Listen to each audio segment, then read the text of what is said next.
রাত্রি বোধহয় 1টা কি 1:30টা আমাকে ফোন করা হলো অনেক রাত্রেবেলায়, যে কেউ একজন ফোন করেছেন ডাইরেক্টর, যে এরকম এরকম আমরা বসছি, এরা তো খেলতে চাচ্ছে না। তো আমাকে ডেকে পাঠানো হলো যে আপনি একটুখানি ব্রিফ করে দেন যে আমরা ওনাদের কোয়াবের দাবিটা ছিল ওনাকে রাস্ট্রিগেট করতে, মানে ওনাকে সাসপেন্ড করতে হবে, মানে বাদই দিতে হবে।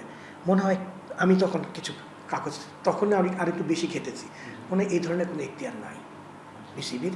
তাকে যে মানে একেবারেই বাদ দিয়ে দিন, নিজের 3টা না 4টা কারণ আছে, কারণগুলো আমি উল্লেখ করতে চাই না, আপনারা জানেন ভালো করে, হ্যাঁ উল্লেখ করতে চাই না। আরেকটা হচ্ছে স্বপ্রণোদিত হতে, তো এগুলোর একটাও প্রমাণ করা যায়নি। আপনি কারণগুলো বুঝতেই পারছেন কোন কোন কারণ, সেই কারণগুলো তো ওইখানে প্রমাণ করার সুযোগ নেই, মানে প্রমাণ করা যায় না। চলছেন, ফিরছেন, খাচ্ছেন, দাচ্ছেন, অ্যাকাউন্টস ডিপার্টমেন্ট, ফাইন্যান্স ডিপার্টমেন্ট মতো একটা দায়িত্ব নিয়ে কাজ করছেন, সেখানে ওইগুলা যেই কারণগুলো ছিল সেগুলো অ্যাপ্লিকেবল না। আমি কারণগুলো উজ্জ্বল রাখলাম কথাগুলো, হ্যাঁ, সেটা শোভন দেখায় না। তো এইটার ক্ষেত্রে পরবর্তীতে যেটা ওনাকে তো বোধহয় ওই যেদিন একদিন আমরা রেডি ছিলাম যে খেলা হবে হবে না, তখন তো নেগোসিয়েশন হচ্ছিল কোয়াবের সাথে, বেসিক হচ্ছে হলো মিথুন এবং আরও 2-3 জনের সাথে কথা হচ্ছিল। তখন চাইলেন যে ওনারা চাইলেন যে তখন ওনাকে বাদ দেওয়া হলো। আমি ডেটটা মনে নাই, বাদ দেওয়ার পরে বোধহয় 2-3 দিন পরে বোর্ড মিটিংয়ে হলো। এবং পার্সোনালি কোনো, আমি তো আপনাকে এখন প্রমাণ দেখাতে পারবো না, আমি এটা বলেছিলাম যে আপাতত এটা হোল্ড থাক, এটা একটু সব কিছু একটু ঠান্ডা হোক, তারপরে করা হবে, তারপরে যা করার করেন। উনি এখন যেটা আছে আপাতত এটা ওনার শপথটা একটু আমরা একটু প্রলং করি, যদি নাই পাওয়া যায় কাউকে তাহলে একটু প্রলং করি, একটু ওয়েট করি আরও কিছুদিন।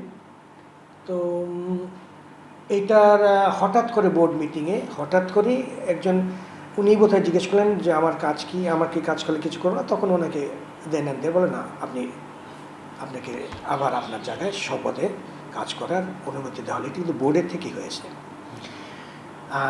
আর আপনি যেটা বলছেন যে ওনার বিরুদ্ধে অ্যালিগেশন যেটা হচ্ছে, এটা কোন হিসাবে মিসকন্ডাক্ট বা কোন হিসাবে গেল ওই কথার পরিপ্রেক্ষিতে আমি তখন একটা অনেকগুলো করেছি, এবং আমার সুপারিশটা ছিল যে আমার ফাইন্ডিংসটা লিখিত, কোনো এখানে অভিযোগও বলেন নাই, তারা আমাকে লিখিতও বলেন নাই, শুধু এটা বলেছিলেন যে এটা যেহেতু আমার স্বপ্ননিত হয়ে করতে হচ্ছে, তো ওই ধরনের কোনো এই ক্রাইটেরিয়ার মধ্যে পড়ে না তাকে যে আমরা বাদ দিয়ে দিতে পারি, কিন্তু তার যেই পদটা থেকে সেটা একটা প্রশমিত করার জন্য আমরা তাকে চেষ্টা করেছি যে আরও কিছুদিন থাকলে হয়তো অ্যাটলিস্ট মানে আমরাও একটু বলতে পারতাম যে না, উনি যেই কাজটা করেছেন এটা সঠিক ছিল না। আপনি তাকে এই কাজটা করার কিছুদিনের মধ্যে যদি তাকে আবার শপথে পুনর্বহাল করেন, তার মানে এটা কী দাঁড়ায়? আমি ওন করলাম কি করলাম না সেটা আপনার সবাই বলতে পারবে, কিন্তু অনেকটা মানে এটার মধ্যে একটা পড়ে যেতে হলো। তারপরে আপনি আরও কিছু দেখবেন, কিছু বেফাস আরও কেউ মন্তব্য করেছে। এটা একটা আপনি বিসিবির জায়গা থেকে আপনি ডাইরেক্টরের এই কথাগুলো মোটেই ঠিক হয়নি, শোভনীয় নয়। তো এখন কারো তো মুখে তো লাগাম কেউ কাউকে দিতে পারছি না, যার স্বাধীনতা সে সেখানে সেগুলো বলছেন। সেক্ষেত্রে আমি উনি বলেছিলেন, উনি পরবর্তীতে উনি খুব মানে ওনার কাছে উনি একটু খারাপ লেগে, আমি ওনাকে খুব উনি 2 দিন 3 দিন আসেনি, আমি ওনাকে খুব ভাবি একটু রাগত সুরে বলেছিলেন যে এটা কী কথা, এটা আপনার কাজ না, আপনি কেন বলতে গেছেন? এবং ওনার যেটা আমাকে পরবর্তীতে উনি বলেছেন, ভাই আমি কি করব, আমাকে সাংবাদিকরা এসে ধরে। আমি বললাম কী করো, আপনাকে ধরে, অনেকেই ধরে। তখন তাকে আমি তাকে বলেছিলাম যে থ্যাংক ইউ বলে একটা হাসি দিয়ে আপনি হেঁটে চলে আসবেন, আপনাকে জোর করে ধরবে না কেউ। কিন্তু ওনার হচ্ছে কি, উনি বলতে বোধহয় ভালোবাসেন।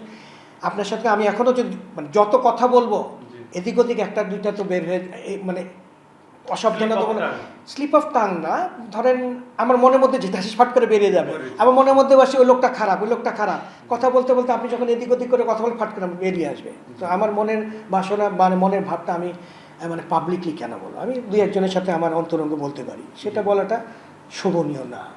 আমার চেয়ারটা, আপনি আজকে একটা ব্যক্তি আছেন কিন্তু আপনার পাশে একটা কিন্তু নাম লেখা আছে, আপনার পাশে একটা পদবি আছে, আপনাকে ওইটাকেও খেয়াল রাখতে হবে, ওইটাকে সম্মান। সবার সম্মান জায়গায় আছে। আমাদের যাদের নিয়ে কথা বলেছি আমরা, তারা কিন্তু বাংলাদেশকে রিপ্রেজেন্ট করেছে, বাংলাদেশের পতাকা ক্যারি করেছে। আমি বা আমরা যেটা খুব কম লোক আমরা এটা করতে পেরেছি। তার অ্যাচিভমেন্ট কিন্তু আমি যদি এই একটু কারণের জন্য এইভাবে করে কথাটা বলি, সেটা কিন্তু যদিও তাকে তার এই কথা বলে তার কোনো অ্যাচিভমেন্ট কিন্তু কমাতে পারিনি আমরা, পেরেছি।